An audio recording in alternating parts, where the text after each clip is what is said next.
Shalom. Selamat pagi Bapak Ibu, saudara-saudari yang dikasihi Tuhan. Kita akan dengar firman Tuhan di pagi hari ini dan mari sebelumnya kita bersatu di dalam doa. Mari kita berdoa. Ya Bapa dalam kerajaan surga, terima kasih Tuhan Engkau berikan hari yang baru dalam kehidupan kami di hari ini. Itu tandanya kasih setiamu, penyertaanmu juga tidak akan lepas dari kami pada hari ini. Tuhan, mari datang di tengah-tengah kami.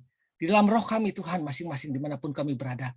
Dan kami boleh melangkah pada pagi hari ini, Tuhan. Seturut dan sekendak dengan kehendak dan Tuhan. Berucap, berpikir, dan berkelakuan seturut dan sekendak dengan Tuhan. Terima kasih, Bapa. Di dalam nama Yesus Kristus, Tuhan kami hidup, kami berdoa. Amin. Baik, Bapak Ibu yang dikasihi Tuhan, judul kita pada pagi hari ini adalah kesempurnaan sebuah kesaksian. Kesempurnaan sebuah kesaksian. Firman Tuhan diambil dari Ayub 1 ayat 10 sampai 11. Bukankah engkau yang membuat pagar sekeliling dia dan rumahnya serta segala yang dimilikinya? Apa yang dikerjakannya telah kau berkati dan apa yang dimilikinya makin bertambah di negeri itu. Tetapi ulurkanlah tanganmu dan jamahlah segala yang dipunyainya. Ia pasti mengutuki engkau di hadapanmu. Demikian firman Tuhan. Ayub adalah seorang tokoh Alkitab yang dikenal akan kesalehannya. Tuhan pun memuji kualitas rohani Ayub. Namun hal ini bukanlah hal yang istimewa di mata iblis. Iblis pun mengajukan argumennya atas pujian Tuhan, hingga akhirnya Tuhan mengizinkan penderitaan terjadi dalam kehidupan Ayub. Namun kita tahu, pada akhirnya Ayub menjadi pemenang atas tantangan imannya dengan memberi pernyataannya. Hanya dari kata orang saja aku mendengar tentang engkau, tetapi sekarang mataku sendiri memandang engkau. Inilah kesungguhan nilai dari sebuah kesaksian hidup dari Ayub. Apakah yang dapat kita megahkan di hadapan dunia ini? Jika kualitas rohani kita hanya lahir dari kenyamanan hidup. Sebab iblis pun memiliki pemahaman yang demikian ketika berargumentasi dengan Tuhan. Siapapun akan sangat mudah menjaga kesalehannya di tengah hangatnya pancaran sinar matahari, di tengah hangatnya kenyamanan hidup.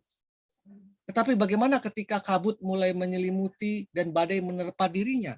Ketika persoalan-persoalan datang ke dalam dirinya. Masihkah sosok Tuhan di dalam hidup kita itu terlihat jelas? Masihkah kita setia di dalam Tuhan? Itu adalah pertanyaan-pertanyaan yang sering terjadi. Firman ini, renungan ini mau mengatakan, penderitaan hidup seringkali melahirkan sebuah tanda tanya. Mengapa kesalehan tidak dapat menjamin kenyamanan hidup? Bahkan kita mulai berpikir, sebab aku cemburu. Kalau aku melihat kemujuran orang-orang fasik, Mazmur 73 ayat 3. Hidup ini sepertinya tidak adil. Kepedihan hidup akan sangat mudah menghancurkan hidup seseorang yang di luar Tuhan. Namun, bagi orang yang berakar di dalam Tuhan, kepedihan menjadi seperti sebuah kesaksian untuk menjadi teladan bagi orang lain. Layaknya seperti mercusuar yang akan memberi arahan kepada kapal-kapal yang berlayar di tengah kegelapan untuk menemukan tempat berlabuh. Karena di dalam getirnya hidup, kita mengajari dunia untuk tetap tersenyum di tengah derai air mata dan melihat sukacita di tengah duka cita. Itu hanya bisa bila kita berada di dalam Tuhan, bila kita berada di dalam naungan Tuhan, bila kita bersatu dengan roh Tuhan.